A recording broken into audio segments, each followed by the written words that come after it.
To welcome you all to another session of tips and tricks. In this session, we're going to explore the marking menu and gesture movements that will help speed up your processes.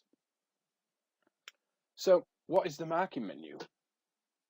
So inside any environment, if you go into the graphics window and right click, you have a marking menu at the top. There is actually two menus here. We have the marking menu and a context menu underneath it. But we're going to be focusing our attention on the marking menu.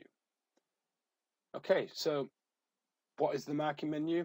Autodesk added the marking menu into Inventor that allows users to quickly access specific features that are likely to be used inside a specific environment. So for example, this is a part environment. I currently have the options in my marking menu to start a new sketch, for example, or create holes, work planes, revolves, extrudes, fillets, and tape measurements. So what is a gesture movement? You'll notice that when I just hover over some of these marking menu features, that I get this like stretchy rubber band, and it's separated, as you can see there. It sort of snaps into a location around a dial almost. So a gesture movement, for example, if I want to start a new sketch in the part environment, I can actually hold down the right hand mouse button and drag downwards and let go, and it will start the new sketch command like so. I'm going to select the plane that I'd like to create a sketch on.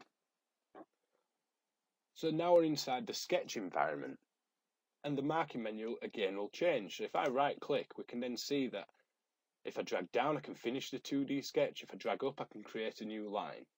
Notice the other useful tools that we get, so creating a center point circle, adding a dimension, projecting geometry, or a 2-point rectangle. We've even got trim and undo there. So if I want to create a line, I can just drag up using the right hand mouse button. This then starts the line command. So I could start drawing, for example, like so, utilizing the line command to create arcs and very quickly draw an object. Again, if I right click, OK is to the right hand side at 3 o'clock. So if I just drag to the right, I've hit OK and it's stopped that line command. So what else is there in here? Project geometry. I'm going to drag to 4, 5 o'clock and project geometry, and then I want to bring through some of my origin planes.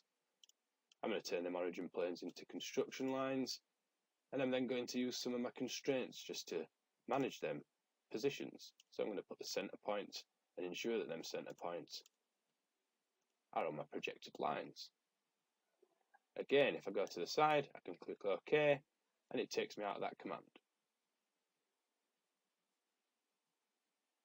I then might want to use my symmetric constraint to make the 2 points of this shape symmetric around the vertical projected plane. Again, I can just use the gesture movement.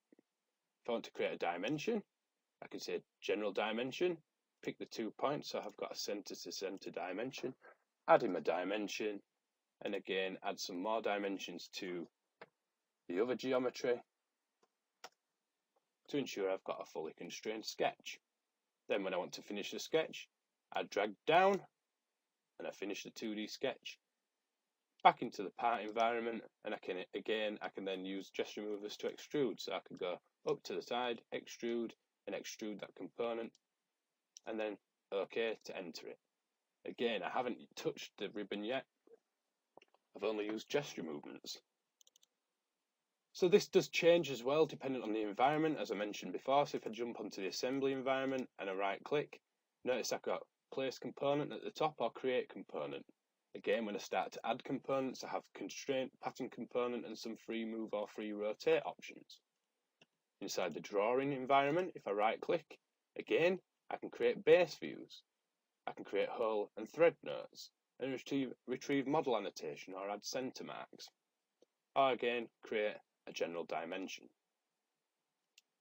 So we can also manipulate the marking menu. If I go to the Home tab, we have an option inside Tools called Customize. And if I go into the Customize option, And when I open the Customize menu, you'll notice now that we have options for the ribbon, the keyboard, and the marking menu. I'm going to select marking menu.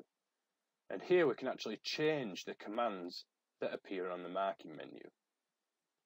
For any changes that you do make, whether it's keyboard, ribbon, or marking menu, we can then export them changes. Once exported, we can save this on a USB stick, and if you had to, for example, reset Inventor, and you come back into Inventor, you can then re-import them so that any changes that you have made are adhered to very quickly.